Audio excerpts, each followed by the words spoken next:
What I was going to talk about today is based on something that I've observed over the last decade or so evolving in the Middle East, where we mostly look at the Middle East through the lens of international relations and geostrategic interests. I'm trying to look at it more through the lens of ideational synergies, values, and narratives, because I think that's where the most important divides are at the moment, as the way I see it.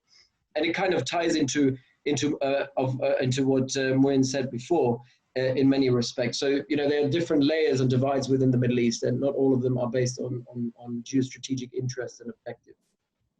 The most important divide that I see, which drives alignments at the moment, and also drives alignment when it comes to Palestine and Israel's alignments with Bahrain and UAE, is the divide of how to shape the Middle East in a post-revolutionary order, post-Arab Spring. And I think there's a major division here that has occurred very much since 2010, 2011, which is also a divide that for the first time obviously really split the Gulf Cooperation Council into two. I think it's the root cause of the Gulf crisis, as we can see today. But it is a divide that is far more far-reaching than just the Gulf. It divides the entire Middle East and also ties in external actors. So I'm not saying this is mutually exclusive. I'm just saying this is a layer that we rarely look at, and I think it's a layer that is equally important to consider when we look at alignments. Rightly said, you know, it comes all in a context of apolarity. Some people call it multipolarity. I think it's apolarity when you look at the Middle East, because we've got state and non-state actors competing at the same time, whereby the old regimes and the old states, the old powerhouses of the Middle East no longer have the leverage, the depth, or the resilience to actually determine the outcome of conflicts and crises in the Middle East. So the center of gravity very much in the Middle East has shifted away from North Africa and the Levant into the Gulf. And that's why the Gulf crisis, I think, is just so important in terms of understanding the ripple effects that this Gulf crisis has for Middle Eastern affairs more widely, but even, you know, touches on Pakistan, touches upon Europe and the United States as well.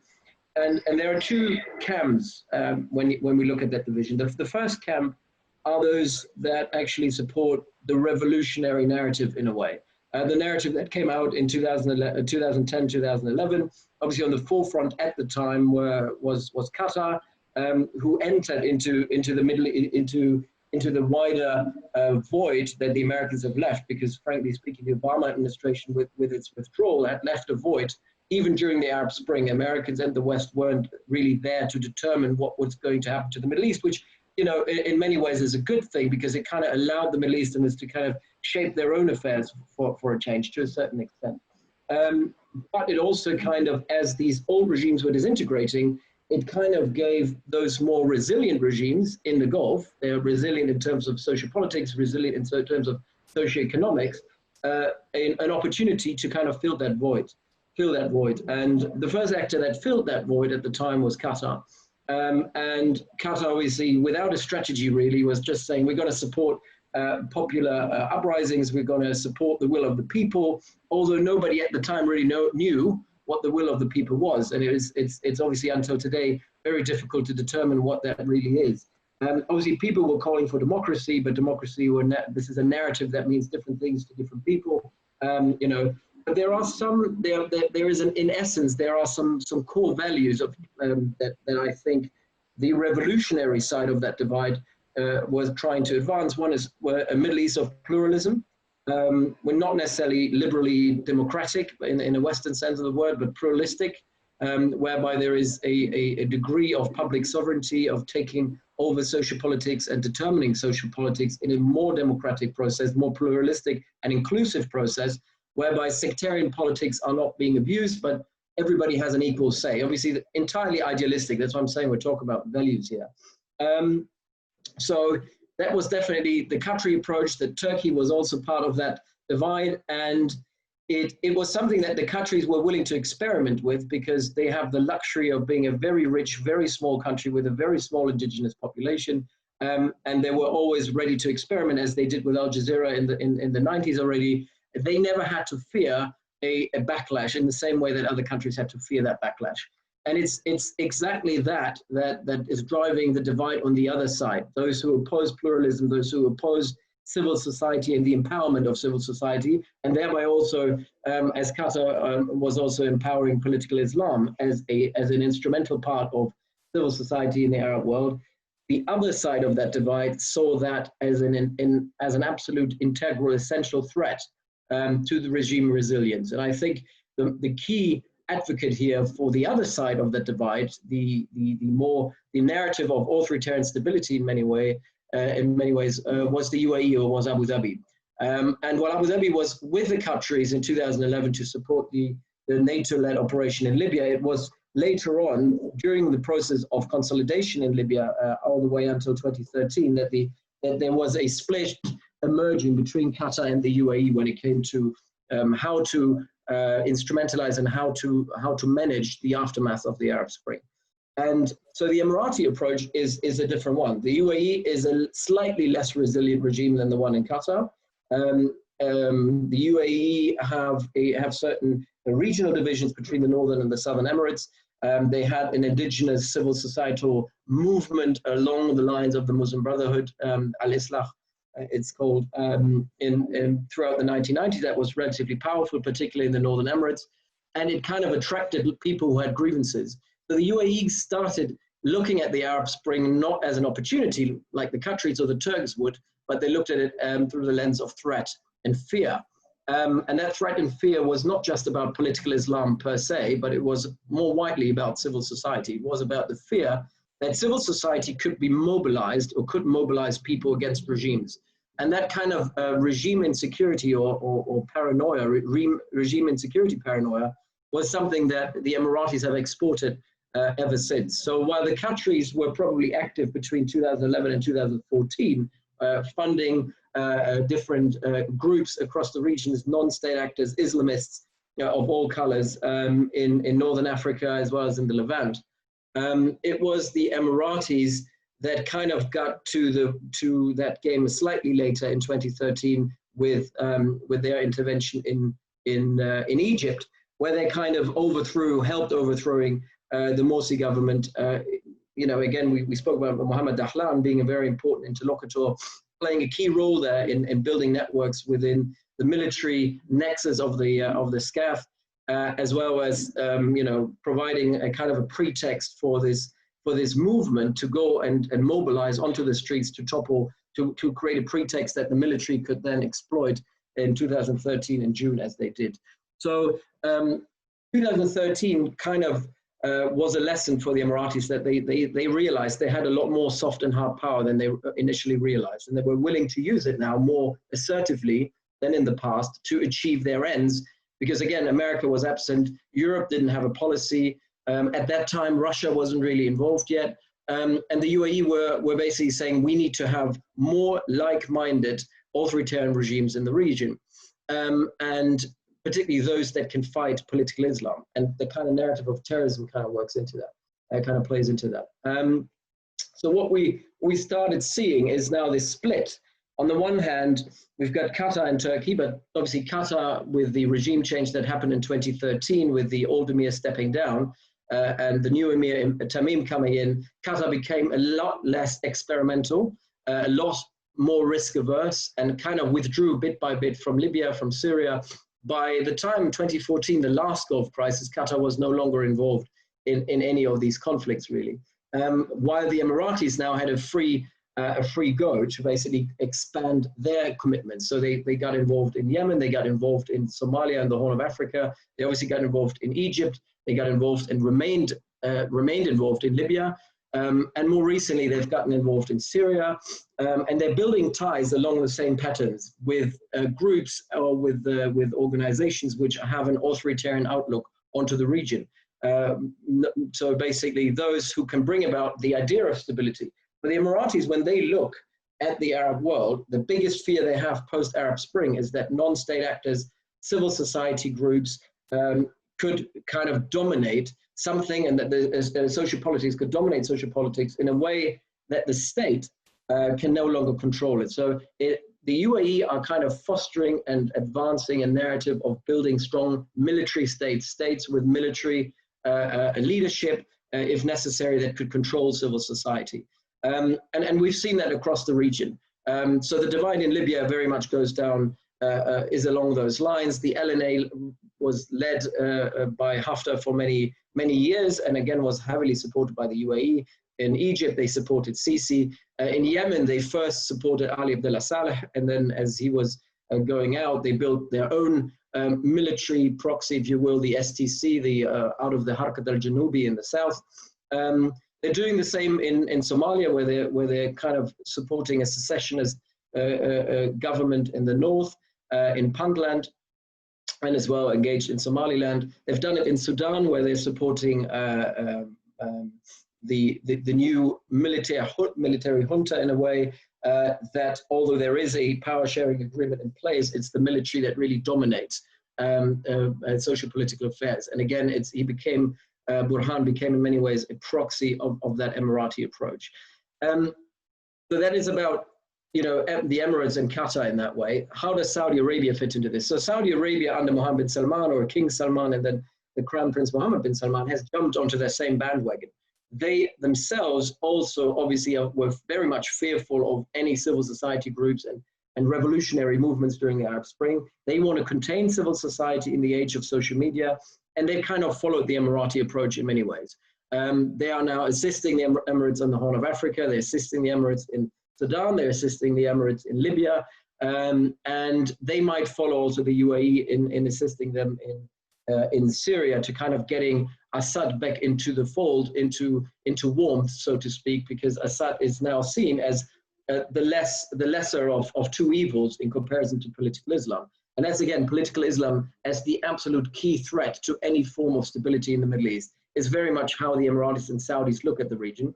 And the interesting thing is, so who believes into that authoritarian stability model? It's Israel as well. So the Israelis have for years and years advanced narrative that political Islam is the kind of the stepping stone or the root cause of terrorism, that political Islam leads to instability. But it also has something to do with the fact that if the Palestinian cause is supposed to lose traction within the Middle East, you have to kind of silence civil society in the wider Arab world, because the wider Arab world, civil society, the so-called Arab street, as some people look at it, has always been always had a weakness for the Palestinian cause, and I very strongly believe that they still do today, although not to the same extent that they had in the 50s and 60s. But silencing civil society is in the interest of Israel in the Arab world. The Israelis were always in favor of authoritarians. They were always in favor of dictatorships across the Arab world. And in that respect, it is kind of an ideational synergy that is emerging here between Abu Dhabi and Jerusalem, or Israel and the UAE. And the same is also true between Russia and the UAE. So that synergy as well is based on the fact that the Russians would like to deal with particular authoritarians that control civil society and that control political Islam. And again, there is that kind of alignment based on that narrative. So it's not just geostrategic interest, but it's values, it's ideational synergies, which are very important to understand. And so, and all the other states are kind of trying to fall into one end, or not just states, also non-state actors are trying to fall into one camp or the other along this ideational divide. Libya being a great case, with the GNA trying to somewhat fall into the camp of the revolutionaries, and the LNA falling into the camp of the authoritarians in many ways. And the Americans, obviously, under Donald Trump, were very much, under the Trump administration, very much receptive to that authoritarian stability narrative. Trump himself has a weakness for authoritarians and autocrats. And so naturally, his ideational weakness is probably also, again, more in that authoritarian camp. So, and academia, more widely, and I think we see that divide in academia as well, that divide means that most of academia is more on the liberal end of the spectrum. They tend to take more of a pluralistic approach to social politics and against the Saudi Emirati narrative. But that pressure is there by think tanks, by journalists, by universities to, kind of please one side or the other. And so that divide over narrative divides civil society across the Arab world. It also divides academia, it divides journalism, media, and the way that people report and talk about the Middle East. So it is something that I think we shouldn't and we must not disregard, because there are alliances being forged along those lines. And in many ways, the Qatari-Turkish alliance is currently in a phase of retreat, while the Europeans, although naturally more on the Turkish-Qatari side in terms of the narrative and the synergies in terms of values, they haven't really decided which camp they're in. So the French are at the moment more in the Emirati camp, because they themselves have dealt with North Africa in a way that they would prefer strongmanship, strong autocrats over a multipolar, pluralistic societies. While the Germans and the Brits, for the most part, are more on the Qatari-Turkish end in kind of fostering or trying to help building a Middle East that is more pluralistic and based on inclusiveness rather than exclusiveness. So I leave it at that. But I think this is a very important layer that kind of determines how states and how non-state actors as well align. Thank you, Andreas. Thank you very much. Couple of questions for you. You've also written the book, The Anatomy of the Gulf Crisis of a Conflict. Can you just briefly elaborate on what is the real genesis of the Gulf crisis? Is it a struggle for power, or is it the clash of two narratives taking place? Can you shed light on that? Also, the second question I have is that the UAE-Israeli deal, do you foresee a deterioration in relations, bilateral relations between Abu Dhabi and Tehran? I on purpose have used the word Abu Dhabi as opposed to the United Arab Emirates. And third, you were talking about the civil society in this region. Even the first Arab Spring witnessed start of the movement, but then eventually it fizzled out. And do you think these such movements will need outside support to bring about a successful change? And also, one other part I want to in particular ask from you is because I know you have a speciality on Qatar. Can you discuss what would be Qatar's strategy for pushing Pakistan towards this Turkey Axis alliance, which you have referred to? Great, thank you. Right, starting with the Gulf crisis, as I said already, I'm outlining in that book very much how this Gulf crisis came about by exactly these ideational clashes between Abu Dhabi and Doha. So that is the source of that Gulf crisis is really Abu Dhabi and Doha, and obviously certain individuals and what individuals stand for. But for the most part, it's about values, and that's why this crisis will not be resolved anytime soon. And even if at the moment there are negotiations between Saudi Arabia and Qatar to kind of resolve the crisis, I don't think that the crisis will be resolved anytime soon in terms of a meaningful resolution. So a lot what's happening behind the scenes at the moment is to please Donald Trump from the Saudi side, attempting to make concessions. But I'm a bit pessimistic that anything will really come out, because at the heart of that crisis is an ideational, value-based conflict about the future of the Middle East. And that is not something you can reconcile. If it's an interest-based conflict, then it would be relatively, not easy, but it would be easier to kind of find a compromise. But it's not an interest-based conflict. Interests are one, but definitely not the most important part of that crisis. It is really about exactly that ideational divide that I was talking about. In terms of support for civil society, naturally, I think support for civil society should not come from outside a country. I think civil society they need to breathe and they need to kind of develop organically. The problem with that is if state and regimes are being supported externally, they obviously have a lot more means and a lot more depth to kind of constrain civil society and even silence and mute civil society. So that's the case in the Middle East. The UAE have been very, very strong, and now with Saudi support as well, to kind of give support to regimes to fight civil society. And there are new technological means to do so, you know, controlling social media, and obviously a lot of coercive means by state apparatuses to basically, you know, make people disappear, put them in prison, as we've seen in Egypt, but also in Eastern Libya, as we've seen in Syria. If civil society is up against such regimes, it is difficult for them to actually grow into their full potential without external support. So I think at least Western states should support civil society where possible across the Arab world, but it will be difficult. Abu Dhabi and Tehran, I agree with the previous speaker on this. What happened a year ago on the 13th of September, the Abqaiq attacks were really a revealing moment for the UAE, because they for the first time realized that while Trump was talking the talk, he is not walking the walk. So he's willing to be tough on Iran when it comes to narratives.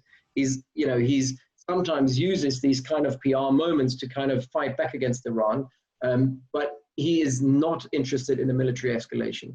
And the idea was in the Gulf, and this is something that concerns Saudi Arabia and the UAE until this day, is that if there was a military escalation, not only would they be on the forefront of that military escalation, but second of all, they would have to bear the burden of that conflict. And that's in nobody's interest, particularly not in the interest of Abu Dhabi. So the Saudis are, in the last couple of weeks, have been on high alert, because in the run-up to the US presidential election, as well as the clampdown on illegal smuggling networks in Oman and smuggling networks with Iran, there is everybody's expecting some sort of backlash from Iran against US targets. We've seen that last week in Iraq against US targets, but also against the US proxy targets, such as the oil infrastructure in Saudi Arabia. I don't think Abu Dhabi is necessarily on that list yet, but obviously, again, and you said Abu Dhabi because Abu Dhabi is not the UAE. So the UAE has taken a very nuanced approach to Iran. So the Northern Emirates, until recently, I mean, the last statement by the US Treasury actually sanctioned a couple of companies that were based in the UAE for still continuing smuggling and illicit trade with Iran, despite the fact that sanctions are in place. And Abu Dhabi has used this. Abu Dhabi has actually used that pressure domestically in Washington against its own neighbors, so Dubai and Sharjah in particular, to put pressure on them in Washington as a means of kind of buying legitimacy for itself as being the core of the UAE. So over the last 10 years, with all that was going on, all that I mentioned, Abu Dhabi has consolidated its power firmly as being the sole decision maker in the country on all important portfolios when it comes to trade, foreign policy and security policy. Everything is monopolized within a very small nexus in Abu Dhabi, with Dubai and the other Emirates following suit when necessary or being coerced to do so. A couple of months ago, we had the Emir of Ras Al Khaimah, for example, being arrested in the UAE and then transported to Abu Dhabi and put pressure on him to basically change his policies. So what we see is a coercive state in Abu Dhabi that is not only directed against their own people, but also against the other ruling families. And so we have to see the Iran relationship also in that regard. Abu Dhabi doesn't want an escalation, but they're using it domestically to kind of exploit more concessions from the other Emirates. And in the light of COVID-19 and the financial crisis that we see in the UAE, I do think that Abu Dhabi's hand is strengthened, while Dubai is obviously even further weakened. On the Qatari position, now an interesting aspect here is Qatar, Saudi, and Pakistan at the moment. Obviously, and it's, again, that kind of ideational divide that I talked about applies to Pakistan. Pakistan has taken a more open-minded approach to Islam and political Islam, as well as on the role of Islam in civil society and society at large. I do think that this is highly problematic for Abu Dhabi. It's highly problematic for the Saudis as well, who've tried to put pressure on Pakistan and using its soft power leverage that they still have through religion in Pakistan. In that context, I don't think the Qataris are necessarily offering anything, because Qatar is a small state. It's a relationship that is, I think the relationship with Pakistan is certainly built around the Kuala Lumpur summit last year, the idea of building a new Islamic alliance, which also fits into the narrative that I was talking about. And I think Pakistan would rather follow that soft power lead from Turkey and Iran and also Qatar. But obviously Qatar is a small state. It can't compensate for what Saudi can offer to Pakistan. And obviously there's a very important military relationship between Qatar and Pakistan that is ever deepening, and the Qatari armed forces would not be able to operate without the support of contract soldiers from Pakistan. Same is probably true also for the Saudi military. Pakistan is the backbone and provides human capacity to these militaries. You know, in this context, I don't think Qatar is pushing anyone anywhere, but Saudi is definitely pushing Pakistan not to accept any deepening ties with Qatar, as well as kind of getting out of that umbrella of the Kuala Lumpur process. And we will have to see where, you know, where the government will go in Pakistan. But I think, ideationally speaking, I think Pakistan, if it had to choose, would probably more be in the Turkey-Qatar camp than it would be in the Saudi Emirati camp.